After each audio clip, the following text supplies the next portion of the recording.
امریکہ میں 5 روز سے جاری برفانی جو طوفان ہے اس نے تباہی مچا دی ہے۔ اب تک اعداد و شمار کے مطابق 62 افراد جو ہیں وہ ہلاک ہو چکے ہیں اور ان میں متعدد کی لاشیں برف میں پھنسی ہوئی گاڑیوں میں جم گئی ہیں، اور اس قدرتی آفت میں 1.5 لاکھ گھروں اور کاروباری مراکز کو بجلی کی فراہمی معطل ہو گئی ہے۔ امریکہ کی صورتحال ہم جانتے ہیں، ہمارے ساتھ ہمارے نمائندے موجود ہیں جی غالب عباس صاحب۔ السلام علیکم غالب صاحب۔ جی وعلیکم السلام۔ غالب صاحب، کیا صورتحال ہے؟ آپ کہاں پر ہیں اور امریکہ کی اس وقت کیا صورتحال ہے موسم کی؟ جی بالکل، اس وقت امریکہ ایک جما دینے والی سردی کی زد میں ہے، اور اس وقت میں آپ سے بات کر رہا ہوں تو یہاں کا جو درجہ حرارت ہے تقریباً سیلسیس میں -7 ہے، اور اسی طرح تقریباً پچھلے 5 روز سے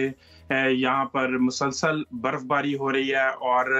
ابھی تک کے مطابق صرف جو نیو یارک کی ایک اسٹیٹ ہے جو بالکل کینیڈا کے ساتھ لگتی ہے، بفلو، وہاں پر تقریباً 31 افراد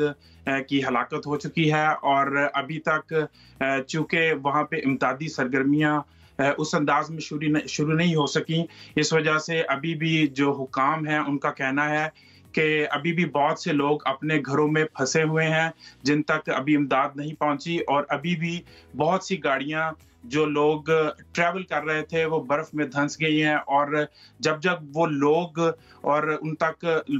رسائی پہنچے گی اس وقت تک پتہ چلے گا کہ اس وقت ڈیتھ ٹول کیا ہے۔ لیکن اوورآل امریکہ میں اس وقت 60 سے زیادہ اموات جو ہیں ہو گئی ہیں، اور اس میں سب سے بڑا حصہ امدادی کارروائیاں جو ہیں حکومت کی طرف سے وہ کیا کی جا رہی ہیں؟ جی امدادی کارروائیاں اصل میں جو یہ برفانی طوفان ہے یہ 1906 کے بعد یہاں کا سب سے بڑا جو برفانی طوفان ہے وہ کنسیڈر کیا جا رہا ہے، تو اس کی وجہ سے یہاں پہ تقریباً جو بفلو کا ایریا ہے وہاں پر تقریباً 100 انچ سے زیادہ برف پڑ چکی ہے، جس کی وجہ سے جو وہ ابھی تک کلیئر نہیں ہے، اور وہاں پر بھی ابھی بھی جو حکام ہیں ان کا کہنا ہے کہ جب تک روڈز کلیئر نہیں ہوگی، کیونکہ سنگل لینز جو ہیں برف اس وقت پہاڑ بن چکے ہیں، برف کے تقریباً 6 سے 7 فٹ برف اس وقت گلیوں میں موجود ہے، اور جو بڑی ہائی ویز ہیں وہ بھی تقریباً بلاک ہو چکی ہیں۔ تو ایون نیو یارک کی جو سٹی ہے اور پینسلوینیا، وہاں سے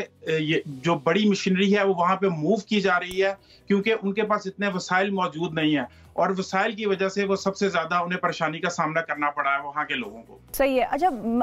غالب صاحب یہ بتائیں کہ ویسے تو امریکہ اور کینیڈا وہ خطہ ہے کہ جہاں پر -30 ڈگری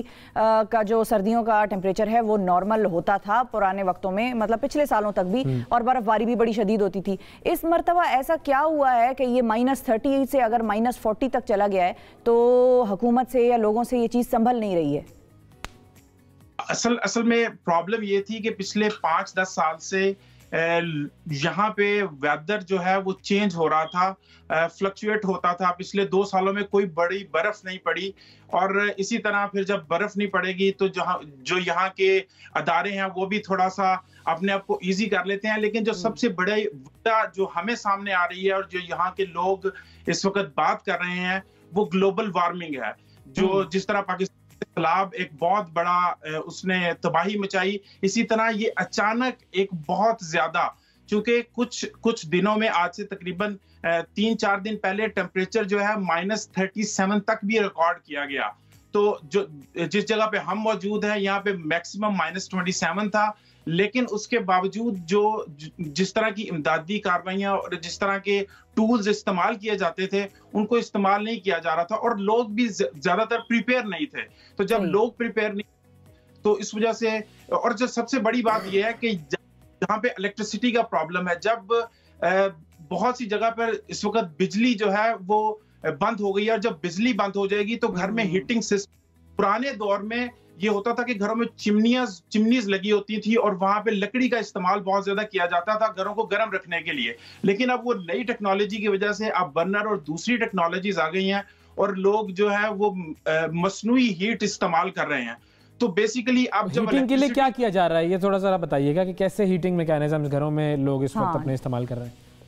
سر پہلے اگر ہم پرانے دوروں کی بات کریں تو اس وقت یہاں پہ چمنیز لگی ہوتی تھی جس طرح، اور لوگوں کو لکڑی لا کر گھروں کو گرم کیا جاتا تھا، لیکن اب جو نیا سسٹم ہے یہاں پہ برنرز لگے ہوئے ہیں، اور برنر کے ذریعے اور گورنمنٹ کی کچھ گیس کمپنیز ہیں جو گیس آپ کو سپلائی کرتی ہیں، ایل پی جیز کمپنیز اور دوسری کمپنیز. لیکن جب الیکٹریسٹی بند ہوگی تو وہ جو برنرز الیکٹریسٹی سے چل رہے ہیں وہ بند ہو جائیں گے، اور جب وہ بند ہوں گے تو جو گھروں میں جو پائپنگ لگی ہوئی ہے وہ فریز ہو جائے گی، اور فریز ہونے کی وجہ سے گھر میں کوئی ایسا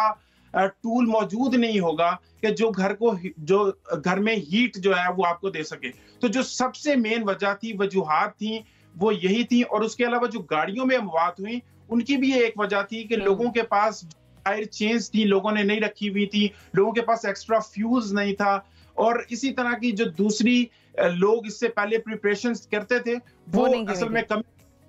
سارا صورتحال کا سامنا کرنا پڑا لوگوں کو. تو یہ جو اب صورتحال ہے یہ کتنے دنوں تک بہتر ہو جائے گی، اور یہ سکولز، آفیسز اور یہ سب جو ادارے وغیرہ ہیں وہ بھی کھل جائیں گے؟ آج اور کل کی تو وارننگ ہے ذرا، مطلب جو ویدر ایڈوائزری ہے وہ یہ کہ ذرا معاملات تھوڑے سردی کے کچھ کم ہوں گے. جی بالکل، آج رات تقریباً 3 سے 4 انچز مزید برف پڑے گی، اور کل صبح بھی تھوڑی سی برف پڑے گی، لیکن اس کے بعد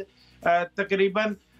جمعرات اور جمعے کی شب میں ٹیمپریچر تھوڑا اوپر جانا شروع ہوگا. لیکن اصل میں جو برف جن علاقوں میں بہت زیادہ پڑ چکی ہے وہاں پہ جب ہوا چلتی ہے تو وہ برف جو ہے وہ آئس میں کنورٹ ہو جاتی ہے، کیونکہ ٹیمپریچر -25 یا -13 سے جب نیچے گرتا ہے تو جو برف پڑی ہوئی تھی وہ اس وقت آئس میں سخت برف بن چکی ہے. اس کو توڑنا، اس کو باقاعدہ پگھلانا، یہ ایک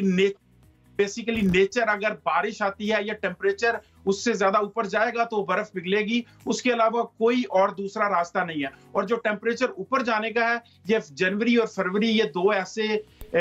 مہینے ہیں جن میں یہاں پر بہت زیادہ موسم سرد رہتا ہے، ٹیمپریچر نقطہ انجماد سے نیچے گرا ہوتا ہے. تو اس لیے لوگوں کو مزید ابھی آنے والے دنوں میں پریشانی کا سامنا کرنا پڑ سکتا ہے. بہت شکریہ ادا کریں گے غالب عباس صاحب، ہمارے نمائندے نیو یارک سے ہمیں جوائن کر رہے تھے.